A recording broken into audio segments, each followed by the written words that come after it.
flag of the United States of America and to the republic for which it stands, one nation, under God, indivisible, with liberty and justice for all.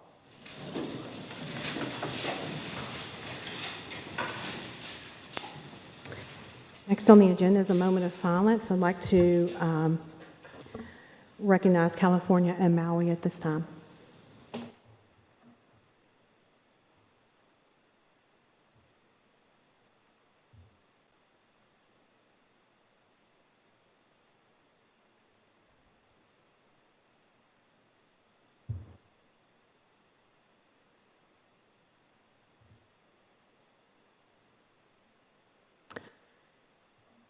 Okay, welcome back, everybody.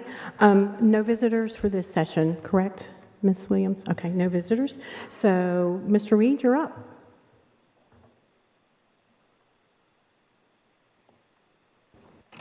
As the board will remember, we have the property at 814 South Church Street under contract to be purchased. The board previously, we've gone through the due diligence period and the normal inspections that we would have done with respect to a property, and as the board had previously voted to, that those contingencies for the normal inspections have been satisfied. So under the terms of the contract, we went to the phase of the contract with regard to the lease terminations, because the property, as you remember, had a number of leasehold tenants in the property. In fact, there was like 22 leasehold spaces in the property, so it's a large number of tenants that we had to deal with. And so we had a contingency in the contract that there had to be a requisite number of tenants to be removed from the building in order for us to proceed to close. So I've got a report that I've handed to you tonight, which you're seeing in front of you. I'm glad to report that we have achieved the required number of tenants to vacate the property, and we've far exceeded it, actually, because I think we're down to 3 tenants now that will be in the building. But we've made arrangements with most of the tenants to vacate. Some of them are not yet out, but we'll see. I'll go through the list here, and you'll see the dates that they've agreed to vacate by. And so we're in good shape from the lease termination provision.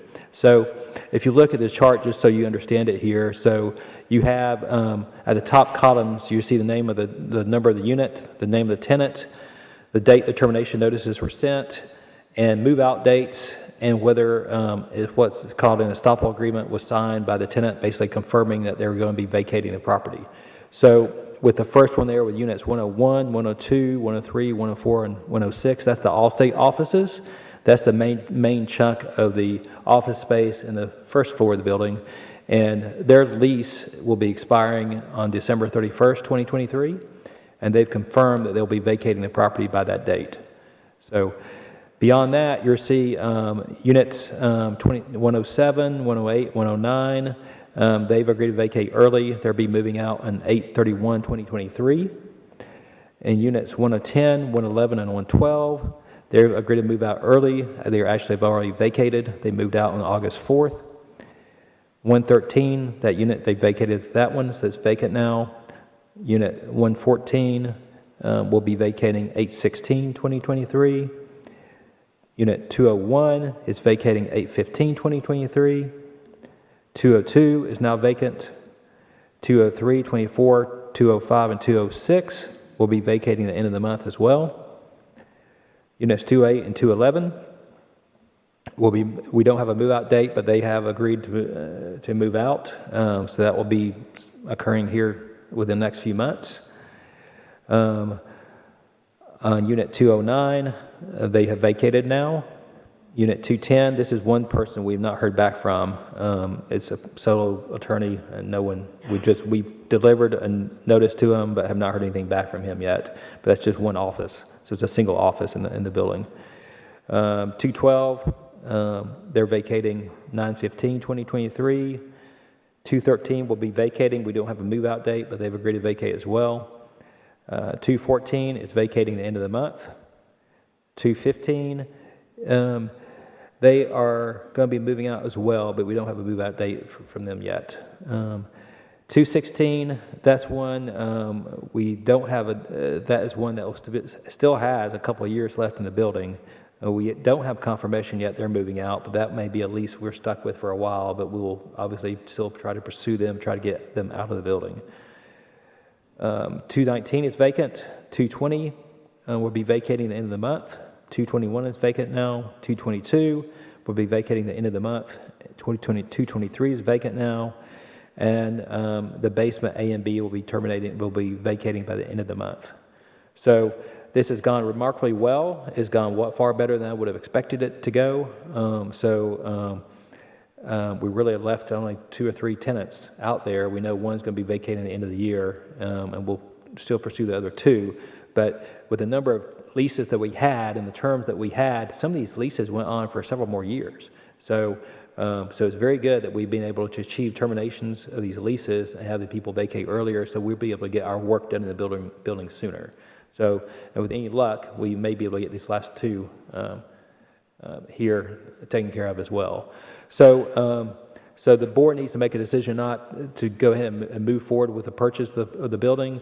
We would close within 30 days under the terms of the contract. So if the board feels appropriate, it would be my recommendation to go ahead and proceed with purchasing the building. Any questions? The 2 tenants that are left, I think it's 215 or 210, that haven't really gave a notice, not that they're left, but are those upstairs, the second floor, right? Second floor, yes. Single offices? Yes. Okay.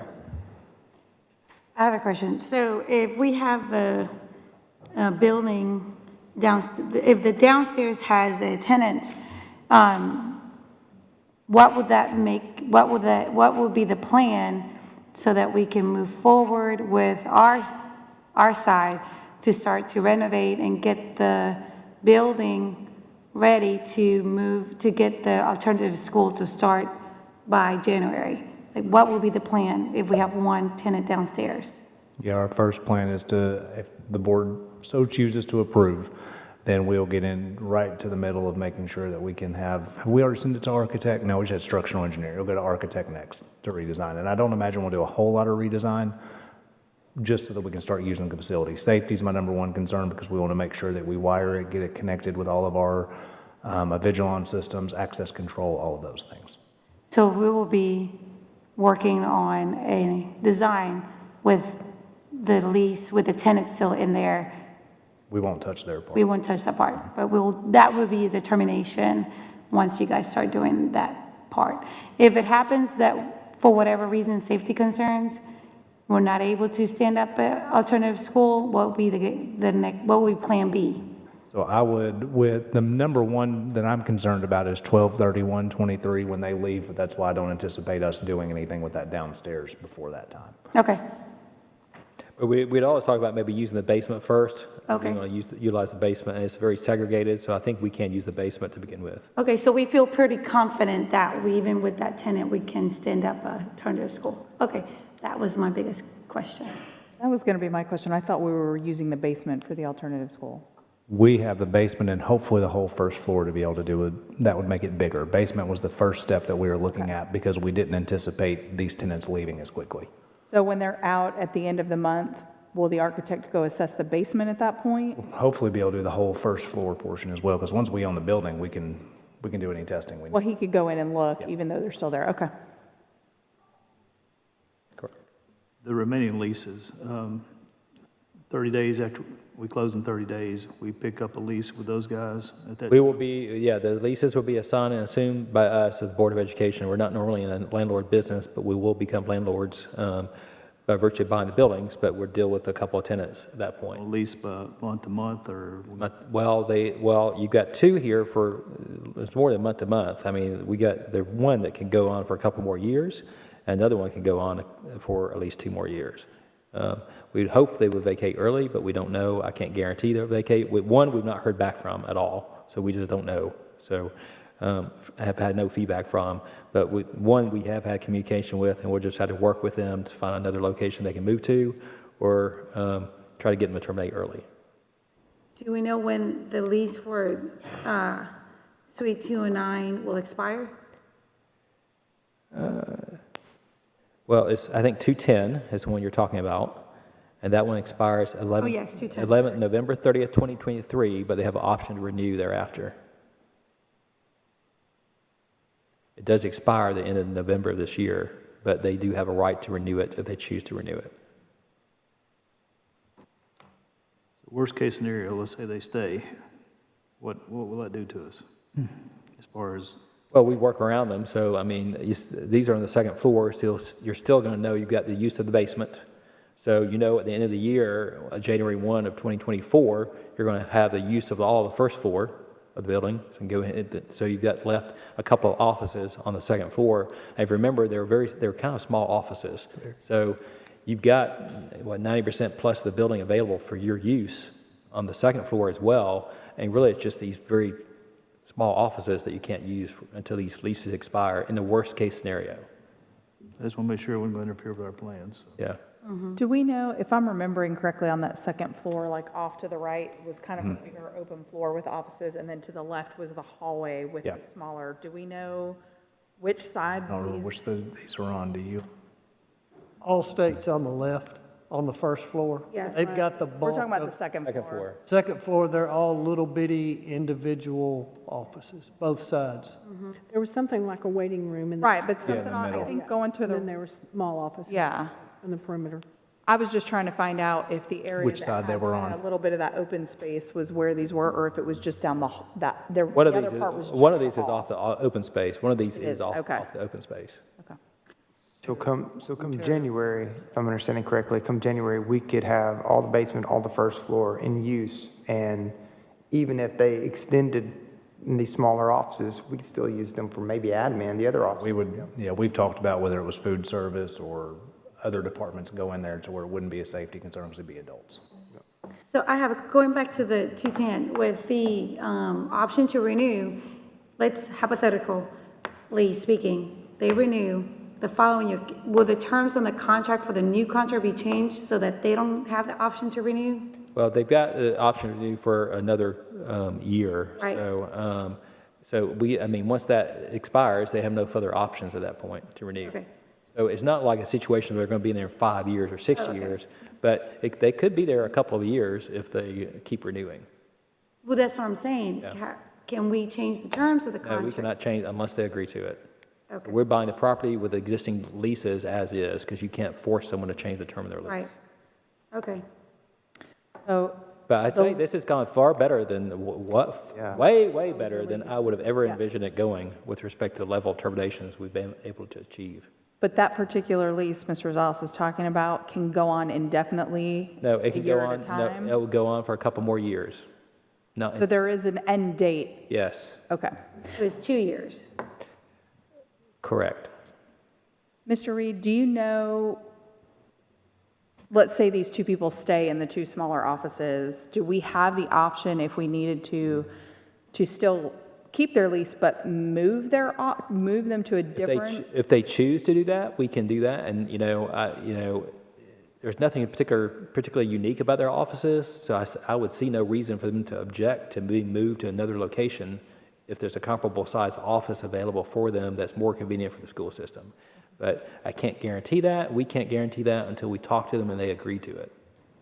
I have one more question about number 10, 210. That lease, the contract, since is an automatic renew, so if they don't sign anything, they don't do anything, No, does they- it automatically renew? They have to give us notice to renew. They do have to give notice to renew, okay. I still go back to that, we're gonna put beginning band practice in that open room and everybody will be out in a day, guaranteed. I mean, I know you're going to have a building that's 90% occupied by schools and alternative schools, so it's not probably going to be Drumline the most conducive to office use.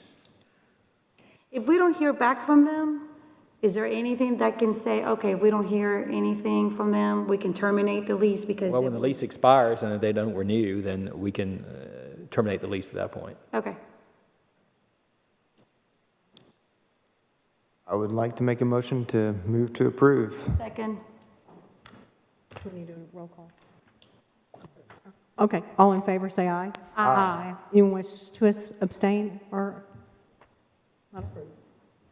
Motion passes. Thank you, Mr. Reed. Thank you. Thank you. That's all for this one. We're going to adjourn for about 10 minutes to allow our boys in the back room with the cameras to reset. Thank you so much. We adjourn.